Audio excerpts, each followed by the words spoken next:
Social science ഭയങ്കര length ആയിട്ട് തോന്നുന്നുണ്ടോ? അതായത് ഇപ്പോൾ ഹിസ്റ്ററി എടുക്കുകയാണെന്നുണ്ടെങ്കിൽ അതിൽ 100 കണക്കിന് ഡേറ്റ്സ് പഠിക്കണം. ജിയോഗ്രഫി എടുക്കുകയാണെന്നുണ്ടെങ്കിൽ ഒരുപാട് മാപ്പും അതുപോലെ ഫാക്റ്റും പഠിക്കണം.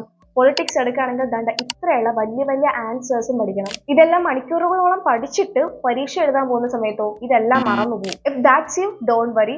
ഒരുപാട് സ്റ്റുഡൻസിനെ ടെൻഷൻ അടിക്കാതെ ഓർത്തെടുത്ത് SS എഴുതാൻ വേണ്ടി സഹായിച്ച സിമ്പിൾ മെത്തേഡാണ് ഞാൻ ഈ വീഡിയോയിൽ പറയുന്നത്. Stop reading it like A story. Story ആയിട്ട് പഠിച്ചു വെക്കുന്നത് നല്ലതാണ്, പക്ഷെ ചുമ്മാ ഒരു ഇംഗ്ലീഷ് പോലെ ഇങ്ങനെ വായിച്ച് പോയിട്ട് ഒരു കാര്യവുമില്ല. വായിക്കുന്നത് നല്ലതാണ്. Reading is not studying. So ഓരോ വട്ടം നിങ്ങൾ വായിച്ചു കഴിഞ്ഞതിന് ശേഷം ടെക്സ്റ്റ് ബുക്ക് ക്ലോസ് ചെയ്യുക, നിങ്ങളുടെ അടുത്ത് തന്നെ ക്വസ്റ്റ്യൻസ് ചോദിക്കുക. നിങ്ങൾ ആൻസർ ചെയ്യാൻ പറ്റുന്നില്ലെങ്കിൽ വീണ്ടും ഒന്നും കൂടെ വായിക്കുക. ഇത് തന്നെ റിപ്പീറ്റ് ചെയ്ത് പോവുക. ഇത് നിങ്ങളെ പഠിക്കാനും ഹെൽപ്പ് ചെയ്യുന്നു, നിങ്ങളുടെ മെമ്മറിയും ഹെൽപ്പ് ചെയ്യുന്നു. Never memorize a chapter line by line. Instead, imagine it's like a movie and ask yourself who, what, why, result. ഈ 4 കാര്യങ്ങളാണ് നമ്മൾ SS മെയിൻ ആയിട്ട് ഫോക്കസ് ചെയ്യാനുള്ളത്. ആരാണ്, എന്താണ്, എപ്പോഴാണ്, എന്തുകൊണ്ടാണ്, എന്താണ് റിസൾട്ട്. ഈ കാര്യങ്ങളാണ് നമ്മൾ പഠിക്കുന്നത്. അപ്പോൾ ഇതെല്ലാം നമ്മുടെ മനസ്സിലൊരു വിഷ്വലൈസ്ഡ് ആയിട്ട് ഒരു മൂവി പോലെ പഠിക്കുക. അങ്ങനെ നമ്മൾ മൂവി പോലെ തന്നെ കൺസിഡർ ചെയ്യുന്ന സമയത്ത് ഓരോ മൂവിയിലെ കാര്യങ്ങൾ, നമുക്ക് പണ്ട് കണ്ട സിനിമയിലെ കാര്യങ്ങൾ ഇപ്പോഴും നമുക്ക് ഓർമ്മയുണ്ട്, ആ ചെറിയ ചെറിയ സെഗ്മെന്റ്സ് ഒക്കെ. അതുപോലെ തന്നെ ഈ ചാപ്റ്റർ നമ്മുടെ മനസ്സിൽ കിടക്കും. എവിടെന്നെങ്കിലും ഒരു ഡേറ്റ് ചോദിച്ചാൽ പോലും നമുക്ക് കറക്റ്റ് ആയിട്ട് പറയാൻ പറ്റും. നിങ്ങൾ ഇങ്ങനെ മൂവി ആയിട്ട് ഓർത്ത് വെച്ചാൽ നമുക്ക് ഡേറ്റ് ഒക്കെ വളരെ ഈസി ആയിട്ട് ഓർത്തെടുക്കാൻ വേണ്ടിയിട്ട് പറ്റും. ഫോർ എക്സാമ്പിൾ, നമ്മൾ ഒരു സിനിമ എടുക്കുകയാണെങ്കിൽ ദൃശ്യം സിനിമയിൽ ഏത് മാസത്തിലാണ് ധ്യാനത്തിന് പോയെന്ന് ചോദിച്ചാൽ എല്ലാവർക്കും അറിയാം ഒക്ടോബർ മാസത്തിലാണ് പോയത്. അതുപോലെ തന്നെയാണ് ഹിസ്റ്ററി പഠിക്കുമ്പോഴത്തേനും നമ്മുടെ മനസ്സിൽ ഒരു മൂവി ആയിട്ട് ആ ഡേറ്റ് ഒക്കെ കണക്കാക്കി കഴിഞ്ഞാൽ നമ്മൾ പരീക്ഷ എഴുതുന്ന സമയത്ത് നമുക്ക് പെട്ടെന്ന് ഓർമ്മ കിട്ടും.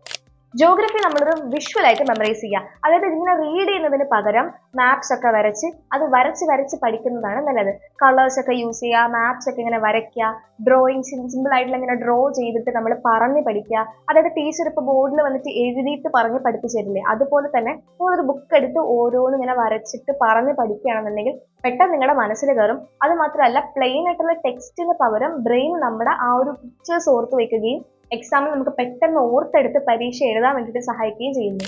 Politics, common sense. Politics is not about mugging up എന്ന് വെച്ചാൽ കാണാപ്പാഠം പഠിക്കൽ. ആ പരിപാടിയെ കുറിച്ചിട്ടേ അല്ല ഈ പൊളിറ്റിക്സ് എന്ന് പറയുന്നത്.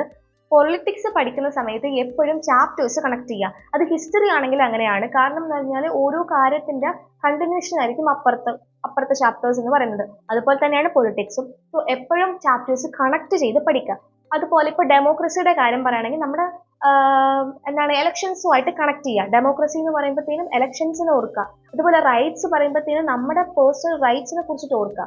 നമുക്കിപ്പോൾ സ്കൂളിലുള്ള റൈറ്റ്സും നമ്മുടെ വീട്ടിലുള്ള റൈറ്റ്സും, നമ്മൾ ഈ ഒരു സ്ഥലത്ത് താമസിക്കുമ്പോൾ അവിടെയുള്ള റൈറ്റ്സ്, നമുക്കായിട്ടുള്ള ഒരു റൈറ്റ് ഉണ്ട്. ആ കാര്യങ്ങളൊക്കെ നമ്മൾ ഓർക്കുക. So always connect politics to our real life. That is the key feature. 10-minute revision rule is very important. എല്ലാ ദിവസവും നമ്മൾ പഠിക്കും. എല്ലാ ചാപ്റ്റേഴ്സും എല്ലാ ദിവസവും പഠിക്കാനായിട്ട് ശ്രമിക്കുക. അപ്പോൾ നമ്മൾ തലേ ദിവസം പഠിച്ച ചാപ്റ്റർ ഇന്ന് നമ്മളൊരു 10 മിനിറ്റ് എങ്കിലും റിവൈസ് ചെയ്യാൻ വേണ്ടിയിട്ട് യൂസ് ചെയ്യണം. എക്സാം ആവുന്നവരെ അല്ലെങ്കിൽ എക്സാമിന്റെ തലേ ദിവസം ആവുന്നവരെ കാത്തിരിക്കാതെ എല്ലാ ദിവസവും നമ്മൾ പഠിക്കുന്നു. ഇപ്പം ഞാൻ ഇന്നൊരു ചാപ്റ്റർ എടുത്തിട്ട് പഠിച്ചു. നെക്സ്റ്റ് ഡേ എന്ന് പറയുമ്പോഴത്തേനും അതിനെ കുറിച്ചിട്ടൊരു 10 മിനിറ്റ്സ് നമ്മൾ റിവൈസ് ചെയ്യുന്ന ഒരു ടൈമാണ്. ഇല്ലെങ്കിൽ നമ്മൾ പരീക്ഷ വരെ കാത്തിരിക്കും. തലേ ദിവസം പഠിക്കുന്ന സമയത്ത് വീണ്ടും ഒന്നും ഓർമ്മ കാണില്ല. ആദ്യം തൊട്ട് ഫുള്ള് വായിച്ച് പഠിക്കണം. അത് എന്തുകൊണ്ടാണെന്ന് വെച്ചാൽ നമ്മളിങ്ങനെ റിവൈസ് ചെയ്യാത്തതുകൊണ്ടാണ്. അപ്പോൾ നിങ്ങൾ എപ്പോഴും കറക്റ്റായിട്ട് റിവൈസ് ചെയ്യുക. ഒരു 10 മിനിറ്റ്, ഒരു മിനിമം 10 മിനിറ്റ്സ് എടുത്തിട്ട് നിങ്ങൾ തലേ ദിവസം പഠിച്ചത്, അതിപ്പോൾ ഏത് ചാപ്റ്റേഴ്സ് ആയിരുന്നാലും ഏത് സബ്ജക്റ്റ് ആയിരുന്നാലും തലേ ദിവസം പഠിച്ചത് നമ്മൾ അടുത്ത ദിവസം ഒരു 10 മിനിറ്റ് ഒന്ന് റിവൈസ് ചെയ്ത് നോക്കുക. നിങ്ങൾ ഓരോ വട്ടം ഓരോ ടോപ്പിക്സ് ഫിനിഷ് ചെയ്ത് കഴിയുമ്പോഴത്തേനും ബുക്ക് ക്ലോസ് ചെയ്യുക. ഒരു റഫ് പേപ്പറോ അല്ലെങ്കിൽ ഒരു റഫ് ബുക്കോ എന്തെങ്കിലും എടുത്തിട്ട് നിങ്ങൾ എന്താണ് പഠിച്ചതെന്ന് വെച്ചിട്ടുണ്ടെങ്കിൽ ഫുള്ള് നിങ്ങൾക്ക് അറിയാനുള്ള ആ ഒരു ടോപ്പിക്കിനെ കുറിച്ചിട്ട് നിങ്ങളുടെ മനസ്സിൽ വരുന്ന കാര്യങ്ങൾ ഫുൾ ആ പേപ്പറിലോട്ട് എഴുതുക. നിങ്ങൾ അഥവാ എന്തെങ്കിലും വിട്ടുപോയിട്ടുണ്ടെങ്കിൽ നിങ്ങളുടെ അടുത്ത റിവിഷൻ അതാക്കുക. അടുത്ത നിങ്ങൾ അതിനെക്കുറിച്ച് റിവൈസ് ചെയ്യുക. ഞാൻ ഏറ്റവും കൂടുതൽ യൂസ് ചെയ്തതും എനിക്ക് ഏറ്റവും കൂടുതൽ വർക്കായിട്ടുള്ള ഒരു ടോപ്പിക്കാണിത്. അതായത് ടീച്ച് സംവൺ. SS അറിഞ്ഞൂടാത്ത എൻ്റെ ഫ്രണ്ട്സിന് ഞാൻ പഠിപ്പിച്ചു കൊടുക്കുമായിരുന്നു. അതുപോലെ ഈ മിററിന്റെ ഫ്രണ്ടിൽ വന്നിട്ട് ഞാൻ എന്നെ തന്നെ നോക്കി നിന്നിട്ട് ഓരോ കാര്യങ്ങൾ എക്സ്പ്ലെയിൻ ചെയ്യുമായിരുന്നു. അങ്ങനെ പറഞ്ഞു കൊടുക്കുന്ന സമയത്ത് എനിക്ക് എൻ്റെ ബ്രെയിനിലോട്ട് ഇങ്ങനെ കയറുന്ന പോലെ പേഴ്സണലി തോന്നിയിട്ടുണ്ട്. ഇത് നമുക്ക് ഒരു സബ്ജക്റ്റ് അല്ലെങ്കിൽ ഒരു ടോപ്പിക് എന്തെങ്കിലും പഠിച്ചു കഴിഞ്ഞിട്ടുണ്ടെങ്കിൽ ഞാൻ നേരെ അതിപ്പോൾ ഏത് സബ്ജക്ട്, ഈവൻ കെമിസ്ട്രി പോലും ഏത് സബ്ജക്റ്റ് ആയിരുന്നാലും ഞാൻ ഈ മിററിന്റെ ഫ്രണ്ടിൽ വന്ന് നിന്നിട്ട് എൻ്റെ അടുത്ത് തന്നെ ഇങ്ങനെ കാര്യങ്ങൾ പഠിപ്പിക്കുന്നത് പോലെ ടീച്ച് ചെയ്ത് കാണിക്കും. Like I am doing now. ഇതുപോലെ ഞാനിങ്ങനെ പറഞ്ഞു കൊടുക്കും. അത് എൻ്റെ മനസ്സിൽ ഒരുപാട് ഇങ്ങനെ കയറും. നിങ്ങൾക്ക് ടീച്ച് ചെയ്യാൻ ഒരു പേഴ്സൺ വേണമെന്നില്ല, അല്ലെങ്കിൽ ഒരു മിറർ വേണമെന്നില്ല. നിങ്ങൾ നേരെ കിടക്കുന്ന എന്താണ് ഒരു വാളിലോട്ട് നോക്കുക. നിങ്ങൾക്ക് അറിയാവുന്ന കാര്യങ്ങളൊക്കെ അങ്ങോട്ട് പറഞ്ഞു കൊടുക്കുക. ലൈക്ക് ടീച്ച് ചെയ്യുന്നത് പോലെ പറയുക. അപ്പോൾ നിങ്ങളുടെ മനസ്സിലോട്ട് അത് നല്ല എഫക്റ്റീവായിട്ട് തന്നെ മറന്നു പോകാതെ കേൾക്കോളൂ. SS പഠിക്കുമ്പോൾ ഏറ്റവും കൂടുതൽ ഫേസ് ചെയ്യുന്ന ഒരു കാര്യമാണ് നോട്ട്സിന്റെ കാര്യം. അതായത് എന്റെ സ്കൂളിലാണെങ്കിൽ ടീച്ചർ പറയും ടെക്സ്റ്റിലുള്ള ഫുൾ കാര്യങ്ങൾ ടീച്ചർ നോട്ടിലോട്ട് അതുപോലെ എഴുതിപ്പിക്കും. വീട്ടിൽ വന്നിരുന്നാലും നോട്ട് എഴുതുക തന്നെയായിരുന്നു പരിപാടി. പിന്നെ ഞാനത് പ്രിന്റിങ് ആക്കി. ഞാൻ പിന്നെ ടീച്ചറിന്റെ പെർമിഷൻ ചോദിച്ചു, ടീച്ചർ ഞാൻ എപ്പോഴും ക്ലാസ് കഴിക്കാത്ത കുട്ടിയല്ലേ, പ്ലീസ് എനിക്ക് നോട്ട് എഴുതാൻ സമയമൊന്നും കിട്ടാറില്ല എന്ന് പറഞ്ഞിട്ട് ടീച്ചറിന്റെ കാല് പിടിച്ചിട്ട് ടീച്ചർ എനിക്ക് മാത്രം ഒരു ഗ്രാന്റ് ചെയ്തു പെർമിഷൻ. അപ്പൊ ഞാൻ പ്രിന്റ് എടുക്കുകയായിരുന്നു ചെയ്തുകൊണ്ടിരുന്ന നോട്ട്സ്. പിന്നീട് എനിക്ക് എക്സാമിനോട് അടുത്തപ്പോൾ, അതായത് മെയിൻ ബോർഡ് എക്സാമിനോട് അടുത്തപ്പോഴാണ് ഈ ഷോർട്ട് നോട്ട്സിന്റെ ഇമ്പോർട്ടൻസ് എത്രയാണെന്ന് മനസ്സിലായിട്ടുണ്ടായിരുന്നത്. ഞാൻ എല്ലാ ചാപ്റ്റേഴ്സും സൈഡിൽ നോക്കിയിട്ട് ഷോർട്ട് നോട്ട്സ് ഉണ്ടാക്കി. അതായത് ലൈവ് കണ്ടുകൊണ്ടിരിക്കുമ്പോൾ തന്നെ ഒരു റഫ് ബുക്ക് എടുത്തിട്ട് ഓരോ ചാപ്റ്ററിന്റെ പേരെഴുതും. ആ ചാപ്റ്ററിൽ ഇമ്പോർട്ടന്റ് ആയിട്ട് പഠിക്കാനുള്ള കാര്യങ്ങൾ ഞാൻ എഴുതിപ്പോകും. എല്ലാ പോയിന്റ്സും ഞാൻ നന്നായിട്ട് ഒരു ഷോർട്ട് നോട്ട് ആക്കി എഴുതിപ്പോകും. ആ സമയത്ത് ഞാൻ പിന്നീട് SS എന്നൊക്കെ പറയുമ്പോൾ നമ്മൾ എക്സാം ഹാളിൽ പോയിരിക്കുമ്പോൾ ലാസ്റ്റ് ഒരു 10 ഓർ ഒരു ഹാഫ് ആൻ അവർ കാണും. ഈ ഹാഫ് ആൻ അവർ നമുക്ക് ടെക്സ്റ്റ് ബുക്ക് എടുത്ത് കംപ്ലീറ്റ് വായിക്കാൻ പറ്റില്ല. അപ്പൊ ഈ സമയത്ത് ഞാൻ എന്ത് ചെയ്യും, ഞാൻ മാത്രം നല്ല കൂളായിട്ട് ഒരു നോട്ട് ഉണ്ട്, ആ നോട്ടിൽ എല്ലാ കാര്യങ്ങളും ഉണ്ട്. ഒരു പരീക്ഷയ്ക്ക് എഴുതി കഴിഞ്ഞിട്ടുണ്ടെങ്കിൽ 80ൽ 80 വാങ്ങാനുള്ള കാര്യങ്ങളും ആ ഷോർട്ട് നോട്ടിൽ കാണും. അത് തുറന്നു വെക്കും, അത് ഫുള്ള് ഒന്നും കൂടെ വായിക്കും. ആൻഡ് ഞാൻ വെരി കോൺഫിഡന്റ് ആയിട്ട് ഞാൻ പരീക്ഷ എഴുതും. എനിക്ക് SS എന്റെ മാർക്ക് എല്ലാ വട്ടവും ഞാൻ ഓരോ വീഡിയോ ഇടുമ്പോഴത്തേനും എത്ര ഉണ്ടായിരുന്നു ചോദിക്കും. XSൽ എനിക്ക് എപ്പോൾ ഞാൻ എഴുതിയാലും എനിക്ക് 80ൽ എബവ് 70 ആയിരിക്കും. ആൻഡ് ലാസ്റ്റ് ടൈം ഒരു 68 ആയിട്ടുണ്ടായിരുന്നു. ടീച്ചർ വഴക്ക് പറയുകയും ചെയ്തു. മാർക്ക് എബവ് ഒരു 68നാണ് എനിക്ക് എപ്പോഴും SS കിട്ടുക. ഇതൊക്കെ യൂസ് ചെയ്തിട്ട് തന്നെയാണ് എനിക്ക് ഇങ്ങനെ മാർക്ക് കിട്ടിയത്. ഞാൻ ഫസ്റ്റ് തൊട്ട് ഈ കാര്യങ്ങൾ ഫോളോ ചെയ്യായിരുന്നു. ഇത് ഞാൻ എടുത്തു പറയേണ്ട ഒരു പോയിന്റേ അല്ല. ഏത് സബ്ജക്റ്റിന്റെ കാര്യം ഞാൻ വീഡിയോ ചെയ്താലും എപ്പോഴും പറയുന്ന ഒരു കാര്യമാണ് PYQ നോക്കുക എന്നുള്ളത്. ഇതിലും എനിക്കത് തന്നെയാണ് പറയാനുള്ളത്. കാരണം റിപ്പീറ്റഡ് ആയിട്ട് ചോദിക്കുന്ന ക്വസ്റ്റ്യൻസ് ഉണ്ട്. അതുപോലെ ഒരു ക്വസ്റ്റ്യൻ പാറ്റേൺ തന്നെ എല്ലാ വട്ടവും ഉണ്ട്. അതുകൊണ്ടാണ് ഞാൻ PYQ നിങ്ങളുടെ അടുത്ത് എപ്പോഴും കൺസിഡർ ചെയ്യാനായിട്ട് പറയുന്നത്. ഈ വട്ടം എനിക്ക് അതാണ് പറയാനുള്ളത്. ചില ക്വസ്റ്റ്യൻസ് ഈവൻ 1 വേർഡ് പോലും റിപ്പീറ്റഡ് ആയിട്ട് നമുക്ക് ചോദിക്കും. അപ്പൊ നിങ്ങളിത് PYQ നോക്കിയിട്ടില്ലെങ്കിൽ വർക്ക്ഔട്ട് ചെയ്തിട്ട് പോകുമ്പോൾ ടൈം മാനേജ്മെന്റ് നിങ്ങൾക്ക് ഒരുപാട് കൺട്രോൾ ചെയ്യാൻ വേണ്ടിയിട്ട് പറ്റും. അതുപോലെ തന്നെ നിങ്ങൾക്ക് നന്നായിട്ട് പഠിക്കാൻ പറ്റും. പിന്നെ ഒരുപാട് പുതിയ കാര്യങ്ങൾ പഠിക്കാൻ പറ്റും. അത് ചെയ്തുകൊണ്ടിരിക്കുമ്പോൾ വീണ്ടും വീണ്ടും നമ്മുടെ മനസ്സിലോട്ട് കയറും, മെമ്മറിയിലോട്ട് കയറാണ്. സോ അതാണ് ഞാൻ ഈ PYQ നിങ്ങൾക്ക് എപ്പോഴും ചെയ്യാൻ വേണ്ടിയിട്ട് പറയുന്നത്. അതുപോലെ ആ ഒരു ഷോക്ക് നിങ്ങൾക്ക് മാറിക്കിട്ടും എക്സാം ഹാളിൽ പോയിരിക്കുമ്പോൾ. നിങ്ങളുടെ എല്ലാവരുടെ കയ്യിലും മസ്റ്റ് ആയിട്ട് ഉണ്ടായിരിക്കേണ്ട ഒരു സാധനമാണ് റിവിഷൻ ഷീറ്റ് അല്ലെങ്കിൽ ഒരു ബുക്ക്.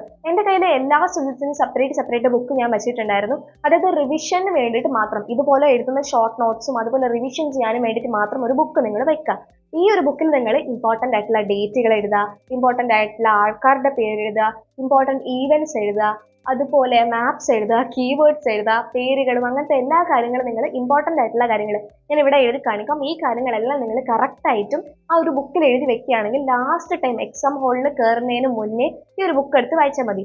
ഇപ്പോൾ ഞാൻ ജിയോഗ്രഫിയിൽ തന്നെ ചില ടേബിൾ കാണുമല്ലോ, അതായത് ഓരോ വിൻസിന്റെ പേരും അതിന്റെ ഡയറക്ഷനും അങ്ങനത്തെ കാര്യങ്ങളൊക്കെ ഞാൻ എഴുതി വെക്കുമായിരുന്നു. അപ്പൊ നമുക്ക് ലാസ്റ്റ് അത് അവസാനം ടെക്സ്റ്റ് ബുക്കിൽ നോക്കി എവിടെയാണ് കറക്റ്റ് തപ്പി പിടിക്കേണ്ട ഒരു കാര്യമില്ല. ഈ ഒരു ബുക്ക് എടുക്കുക, വായിക്കുക, സിമ്പിൾ ആയിട്ട് മനസ്സിലാക്കുക, എക്സാം എഴുതുക. സോ ഇൻ കൺക്ലൂഷൻ, നിങ്ങൾ അണ്ടർസ്റ്റാൻഡ് ചെയ്ത് പഠിക്കുക, അല്ലാതെ മെമ്മറൈസ് ചെയ്യാൻ വേണ്ടിയിട്ട് നിൽക്കരുത്. ഒരുപാട് കുട്ടികൾ പറയുന്നു, ചേച്ചി പരീക്ഷ ഹാളിൽ ചെല്ലുന്ന സമയത്ത് ഇത് ഓർമ്മയിൽ നിൽക്കുന്നില്ല, എന്ത് ചെയ്യണം എന്നുള്ളത്. അത് നിങ്ങൾ റിവിഷൻ ചെയ്യാത്തത് കൊണ്ടാണ്. അത് മാത്രമല്ല കാണാപ്പാഠം, ഓരോ ഇംഗ്ലീഷ് വേർഡ്സും കാണാപ്പാഠം പഠിക്കുന്നതുകൊണ്ടാണ്. അങ്ങനെ പഠിക്കരുത്. നിങ്ങളുടേതായിട്ടുള്ള ലാംഗ്വേജിൽ ഏതോ ആയിക്കോട്ടെ, ഹിന്ദിയിലും വേണമെങ്കിൽ പഠിച്ചോളൂ, ഇഷ്ടമുള്ള ലാംഗ്വേജിൽ നിങ്ങൾ പഠിക്കുക.